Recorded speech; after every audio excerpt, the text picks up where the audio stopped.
ndi hano ku birenge byawe, unyotewe shaka kukumva,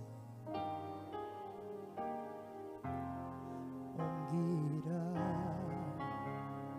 kandi unganiriza. Ndi hano